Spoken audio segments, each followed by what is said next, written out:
Hello everyone, my name is Jason Kemris and I'm the superintendent of Richmond Public Schools. First, I just want to say how grateful I am to the entire Richmond community for the way you've wrapped your hands around our students, our families, and our staff. It's been truly remarkable. Your love and outpouring of support has been unlike anything I've ever seen before. On behalf of RPS, we are deeply, deeply grateful. I am confident that though this is a difficult time, we will come out the other side even stronger.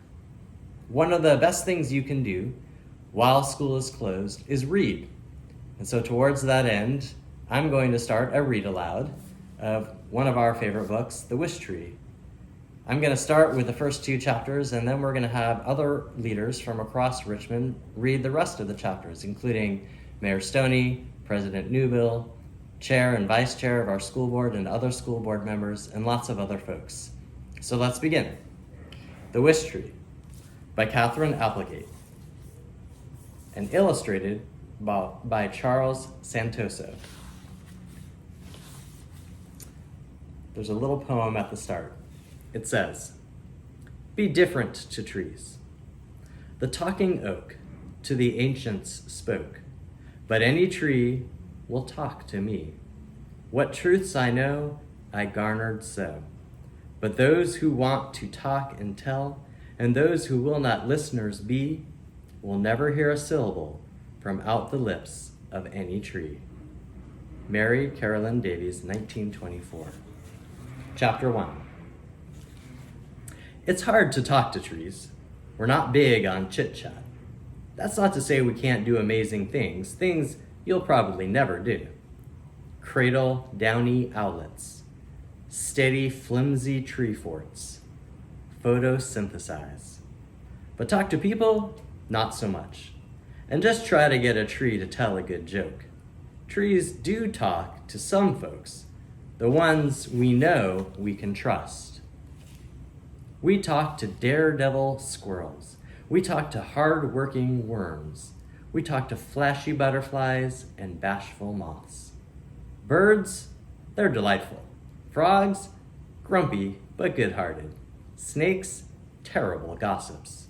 Trees, never met a tree I didn't like. Well, okay, there's that sycamore down at the corner. Yakety yakety yak, that one. So do we ever talk to people? Actually talk? That most people-y of people skills? Good question. Trees have a rather complicated relationship with people, after all. One minute you're hugging us, the next minute you're turning us into tables and tongue depressors.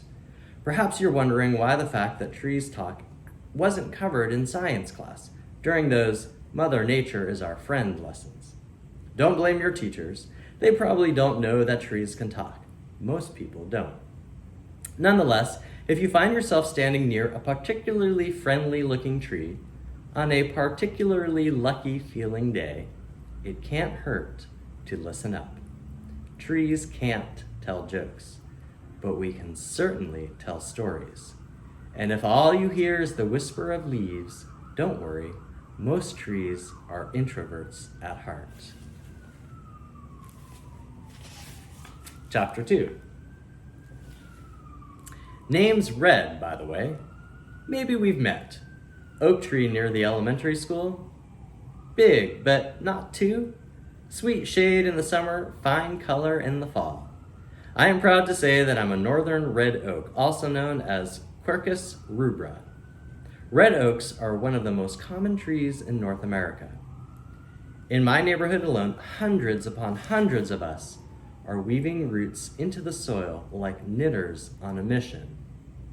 I have ridged reddish-gray bark, leathery leaves with pointed lobes, stubborn, searching roots, and if I do say so myself, the best fall color on the street. Red doesn't begin to do me justice. Come October, I look like I'm ablaze. It's a miracle the fire department doesn't try to hose me down every autumn. You might be surprised to learn that all red oaks are named red. Likewise, all sugar maples are called sugar. All junipers are called juniper. And all boojum trees are called boojum. That's how it is in the tree world. We don't need names to tell one another apart. Imagine a classroom where every child is named Melvin. Imagine the poor teacher trying to take attendance each morning. It's a good thing trees don't go to school. Of course, there are exceptions to the name rule. Somewhere in Los Angeles, there's a palm tree who insists on being called Karma. But you know how Californians can be. That is the end of chapter 2. More soon.